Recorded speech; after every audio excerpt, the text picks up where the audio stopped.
first grade writers, Mrs. McCary here.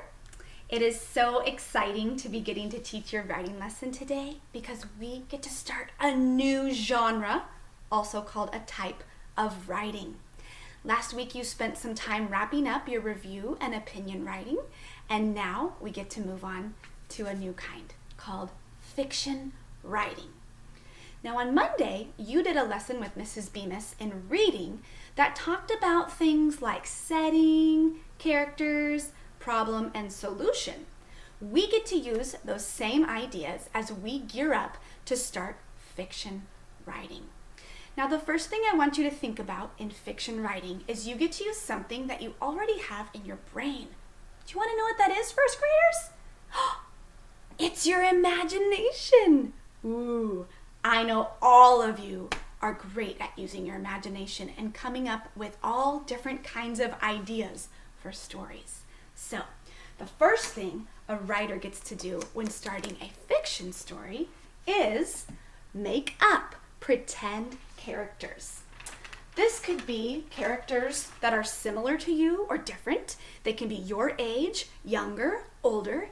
These characters could even be animals.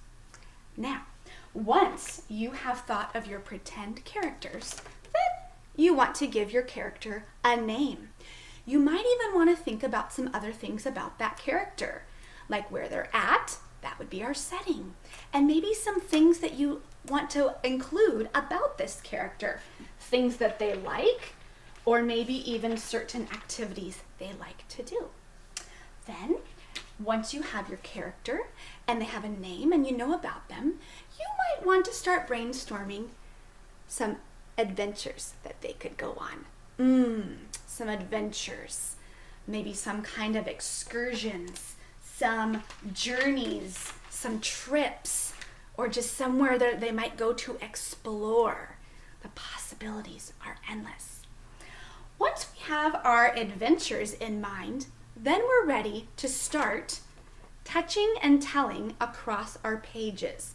Or, as we learned in our small moments earlier this year, we can also use our fingers to tell the different parts of our story. Finally, you want to get ready to sketch and write your stories. And we have seen such great stories in composition notebooks, loose leaf pieces of paper. Whatever you have at home to be writing your stories on is great. As long as you are writing, that is all we are asking. So, now that we've got the different pieces of writing fiction, I wanted to kind of walk through an idea that I had in my mind. As I'm thinking of a pretend character, when I was a little girl, I often enjoyed writing about other little girls. And so I think I'd like to write a story today about a little girl. And when I was younger, even still today, I think the name Chloe is just a really pretty name. So I think I'd like to write a story about a little girl named Chloe. So I've got my character, she's got a name. Now a little bit about Chloe. Chloe, I think I'm gonna put her on a farm. Yeah, a farm sounds like a pretty cool place to explore. And Chloe, she loves all animals, but she really likes horses. Not just any horses. These are special horses, and they're purple. And, I got it. Her favorite horse is named Lucky. So I've got Chloe, and she lives on a farm, and she loves purple horses.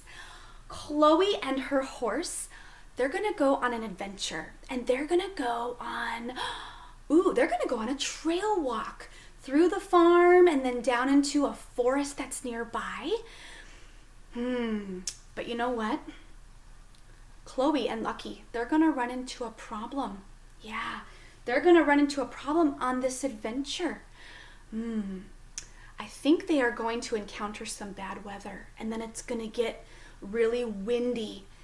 And when it's windy, it's gonna knock a branch off a tree and it's gonna block the trail so they aren't able to get home.